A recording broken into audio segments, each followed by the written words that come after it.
மீண்டும் ஒரு புதிய வீடியோட உங்களை சந்திக்கிறது மிக மகிழ்ச்சி அடைகிறேன். தற்போது பாத்தீங்களா இருந்தா உலகம் எங்கும் மக்கள் ஒரே பீதியெல்லாம் இருக்கிறார்கள். அதற்கு என்ன காரணம் என்றால் மூன்றாவது உலகப் போர் ஆரம்பமாக போகுது என்றுதான் மக்கள் பயம். இந்த மூன்றாவது உலகப் போருக்கு முக்கியமான காரணம் அமெரிக்காவா இருந்தாலும் இன்னும் ஒரு காரணம் நோர்த் கொரியா. நோர்த் கொரியாவை ஆண்டு இருக்கிற கிம் ஜாங் அன் என்றவர் இந்த போருக்கு ஒரு முக்கிய காரணமா இருக்கு. இந்த உலக நாட்டை அச்சுறுத்தக்கூடிய நோர்த் கொரியாட்ட என்ன இருக்குன்றதை இந்த வீடியோட நாங்கள் பார்ப்போம். நோர்த் கொரியாவும் ஒரு குடும்ப ஆட்சியா நாங்க நடந்து கொண்டிருக்குது. அந்த குடும்பத்துக்கு கட்டுப்பட்டு தான் அங்க உள்ள மக்கள் எல்லாம் வாழுகிறாங்க. ஆரே ஒரு நாள் அந்த குடும்பத்துக்கு கட்டுப்பட மறுத்தால் ஒன்றில் அவர் காணாம போடுவார், எல்லாம் இறந்து விடுவார். நோர்த் கொரியால வாழ்றது அவ்வளவு லேசான வேலை இல்லை. அங்கு வாழ்ற மக்கள் பெரும் நெருக்கடியை சந்திச்சு கொண்டு அங்க வாழ்ந்து கொண்டிருக்கிறார்கள். அங்கு வாழும் மக்களுக்கு தலையில இருந்து கால் வரையில் சட்டங்களை பாவிக்கப்படுது. அதாவது நீங்க பாத்தீங்களா இருந்தா அங்க வாழ்ற மக்கள் தங்கண்ட தலையை தாங்கள் விரும்பின மாதிரி ஸ்டைலா அந்த முடிய வெட்ட முடியாது. ஏன்னா அதுக்கு பல சட்டங்கள் இருக்குது. அதாவது பெண்கள் 14 வித ஸ்டைல்ல வெட்ட முடியும். அந்த 14 வித ஸ்டைலும் கொடுக்கப்படும். அந்த ஸ்டைலுக்குள்ள வெட்டினா சரி. ஆண்கள்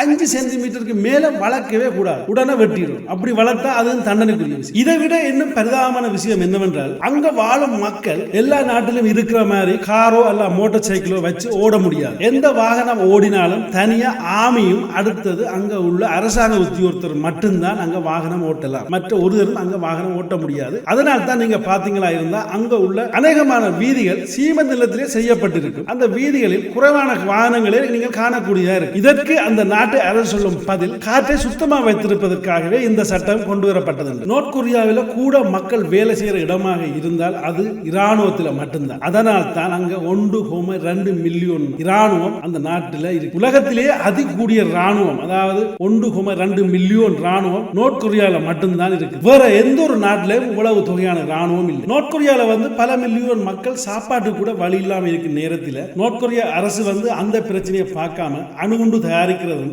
இராணுவ கட்டமைப்பை மேற்படுத்துவதும் தான் அவையின் வேலையாக இருக்கின்றது. இதுக்கெல்லாம் என்ன காரணம் என்று பொறுத்திருந்தா நாங்கள் பார்க்கணும். நோர்த் கொரியா பாடசாலைகளில் பார்த்தீங்களாக இருந்தால் அங்க இருக்கிற கதிர மேசைக்கு அங்க படிக்கிற மாணவர்களே பணம் கொடுக்க வேண்டும். இவ்வளவு பிரச்சனை உள்ள ஒரு நாடு உலகத்தையே எதிர்த்து நிற்குதுன்றா அதற்கு என்ன காரணம் என்றுதான் இன்னும் விளங்கவில்லை. அனைத்துக்கும் விடை பொறுத்திருந்துதான் பார்க்க வேண்டும். நன்றி, வணக்கம். மீண்டும் ஒரு புதிய வீடியோவில் சந்திப்போம்.